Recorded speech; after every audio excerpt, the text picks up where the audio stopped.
Hi, good morning. నేను మీ యొక్క Naveen Moodapalli, advocate in Nirmal, Telangana.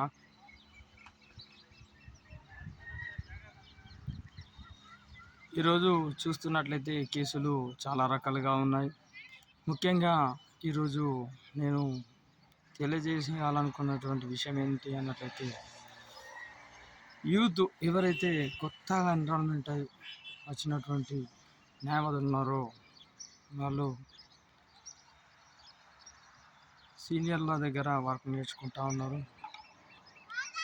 అప్డేట్గా knowledge పెంచుకుంటూ వాళ్ళు ఈ యొక్క కంప్యూటర్ నాలెడ్జ్ని, ఈ కోర్సుని మరియు హైకోర్టులో, ఏ కోర్టులో ఏం జరుగుతుందని చెప్పేసి చాలా ఫైలింగ్స్ని, అదేవిధంగా లా పైన, చట్టాలపైన అవగాహనను పెంచుకొని డ్రాఫ్టింగ్ చేసి చాలా నాలెడ్జ్ సంపాదించుకొని అతి తక్కువ సమయంలో ఎక్కువ నాలెడ్జ్ని సంపాదించేటటువంటి యువత ఈ యొక్క న్యాయ వ్యవస్థలో రావడం జరుగుతుంది.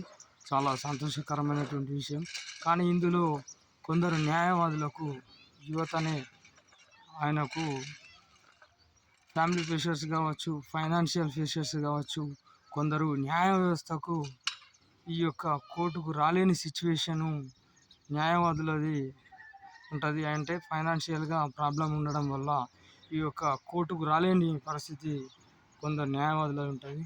అలాంటివి వాళ్ళు కూడా త్వరలో రాబోతారు. అందరికీ మంచి రోజులు వస్తుంటాయి. అంటే లా చట్టాలపైన అవగాహన ఉంది, కాకపోతే రోజు వరకు ఇంకా వచ్చి నేర్చుకోవాలనేటటువంటి తపన ఉంటుంది. కానీ రాలేని సిచ్యువేషన్స్ ఉంటూ ఉంటారు. ఈ యొక్క సిచ్యువేషన్ లోపల ఇతరుల న్యాయవాదులు అనుకుంటారు అతను రెగ్యులర్గా కోర్టుకు రాడు, అతనికి నాలెడ్జ్ లేదు అని చెప్పేసి. కానీ ఎవరిని కూడా తక్కువ అంచనా వేయద్దండి. యాజ్ ఏ హ్యూమన్ బీయింగ్గా చెప్తున్నా, అతను సీనియర్ అయినా, జూనియర్ అయినా, ఎవరి టాలెంట్ ఎవరి సొత్తు కాదు.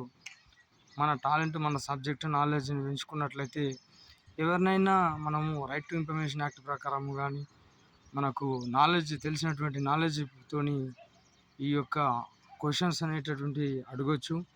వాళ్ళు దానికి సమాధానం చెప్పాల్సిన సమయం అనేటటువంటిది ఉంటుంది.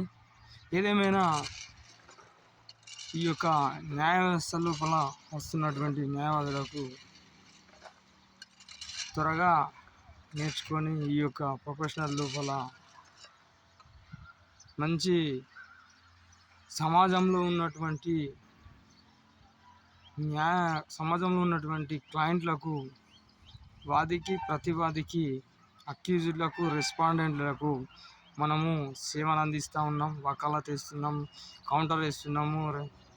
అదేవిధంగా ఎగ్జామినేషన్, ట్రయల్ అవన్నీ వాళ్ళను కేసులో నుంచి శిక్షలు పడకుండా కాపాడుతూ ఉన్నాం. కాబట్టి ఈ యొక్క ప్రొఫెషనల్ని కాపాడుకోవాల్సినటువంటి వాల్యూ మనకు ఎంతైనా ఉంది. ఈ యొక్క ప్రొఫెషనల్ లోపల ముఖ్యంగా నీతి నిజాయితీ అనేటటువంటిది, మనకు అబద్ధము కేసులు అనేటటువంటిది కొందరు ప్రచారము, కొందరు సమాజంలో ఉన్నటువంటి వ్యక్తులు అడ్వకేట్ అనగానే అతను రెండు దిక్కుల న్యాయవాది ఉంటాడు, మంచి చేస్తాడు, చెడు చేస్తారు అనేటటువంటి యాంగిల్ ఉంటుంది. ఈ సొసైటీ లోపల కూడా మంచి వాళ్ళు ఉన్నారు, చెడ్డ వాళ్ళు ఉన్నారు అన్న విషయం మాత్రం మర్చిపోకండి న్యాయవాదులు.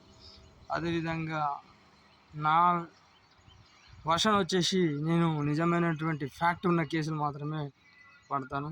ఫాల్స్ కేసులు అనేటటువంటివి మనకు అవసరం లేదు. ఎందుకంటే మనం నీతి నిజాయితీతోటి ఒక న్యాయ వ్యవస్థకు ఈ యొక్క అడ్వకేట్గా మనం ప్రొఫెషనల్గా రావడం జరిగింది. కాబట్టి మనం నిజాని కోసము, ఈ యొక్క మనం నమ్ముకున్నటువంటి క్లయింట్లకు న్యాయం కోసం మనం పోరాడి ఈ యొక్క క్లయింట్కు న్యాయం చేసి అతనికి శిక్ష పడకుండా కాపాడేటటువంటి వృత్తి మన యొక్క న్యాయవాద వృత్తి. Okay, bye.